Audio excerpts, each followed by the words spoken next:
Sontak bulu kuduk pun merinding tanpa komando, karena ia melihat wanita itu jauh di belakangnya dan terlihat ia berjalan menuju kegelapan dan menghilang.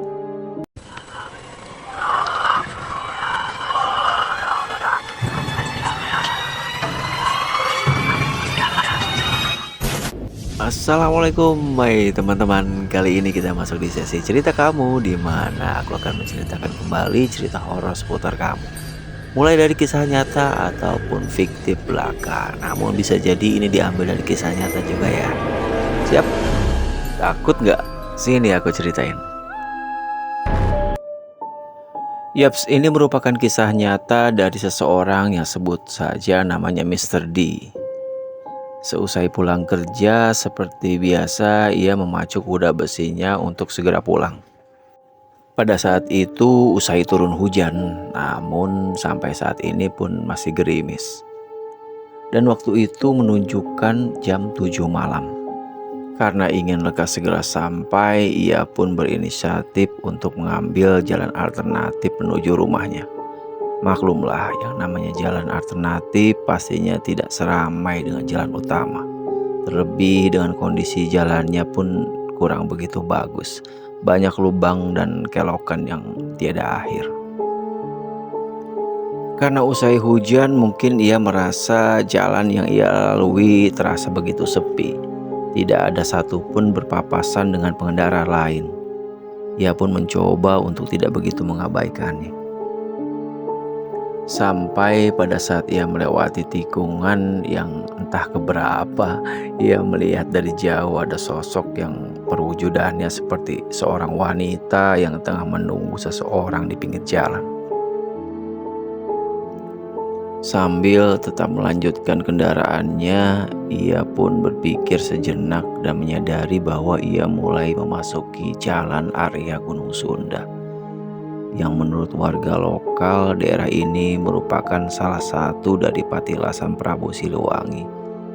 Dan banyak mitos yang menceritakan sering berjumpa dengan siluman wanita yang berwajah menyerupai harimau, yang sering mengganggu terutama bagi mereka yang menurutnya tidak sopan. Pada saat itu ia pun teringat ucapan temannya, jika melewati tempat itu sebaiknya memberi klakson 3 kali sebagai ungkapan permisi. Karena mungkin kelelahan dan dalam benahnya hanya ingin segera sampai rumah sehingga ia terlupa. Biarlah, ia pun coba mengabaikannya. Hingga tiba ia pun berpapasan dengan wanita yang dia lihat itu. Tadinya ia pun berniat bablas langsung dan mengabaikannya jika tidak melihat lambaian tangannya sebagai tanda untuk memberhentikannya. Tanpa berprasangka apapun, akhirnya ia pun menghentikan laju kendaraannya dan mencoba menyapa wanita itu. "Kenapa, Neng?" Sambil memperhatikan fisik wanita itu dari bawah sampai atas, karena sebenarnya ia pun khawatir. Wanita itu pun menjawab, "Kang, bisa ikut numpang sampai depan gak? Kayaknya sudah gak ada ojek ini. Dari tadi saya tunggu di sini." Seperti itulah mungkin kalau di bahasa Indonesia kan. "Ya silakan Neng, hayu atuh. Kebetulan memang Akang juga ke arah sana." Karena menurutnya saat itu ia tidak ada kecurigaan sama sekali dengannya. Meski memang menurutnya agak samar pandangannya karena penerangan hanya ada di dalam kendaraan motornya. Sampai akhirnya wanita itu pun ikut bersamanya mengendarai sepeda motor. Singkat cerita, di perjalanan mereka pun berbincang-bincang ngalor ngidul untuk menghangatkan suasana agar tidak terlalu horor seperti channel ini yang masih sepi pengunjung. Yuk guys, bantu subscribe channel ini.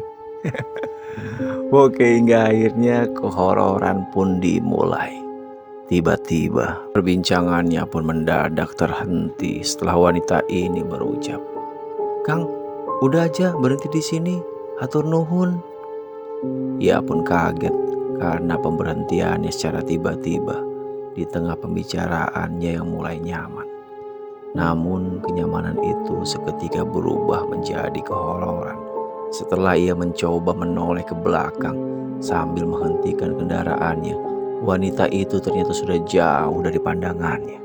Padahal menurutnya baru saja jelas terdengar suaranya melintas di telinganya dengan anggapan ia masih ada di sebelahnya.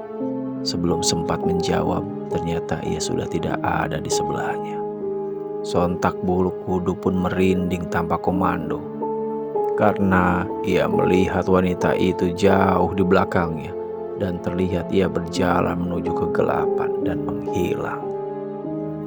Sambil beristighfar dan doa-doa sebisanya, ia pun mencoba menenangkan diri dan melanjutkan perjalanannya.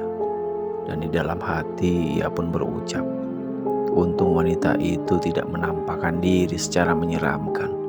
Biasanya menurut temannya ia sering menyerupai atau berubah menjadi harimau jadi-jadian.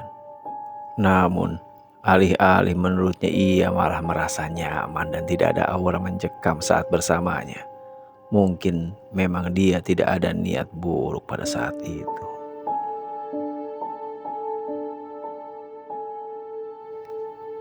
Bagaimana teman-teman?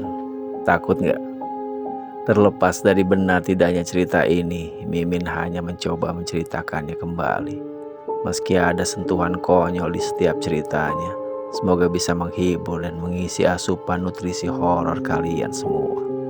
Sampai jumpa di cerita kamu berikutnya. Terima kasih sudah mendengarkan sampai akhir. Silahkan tarik selimutmu.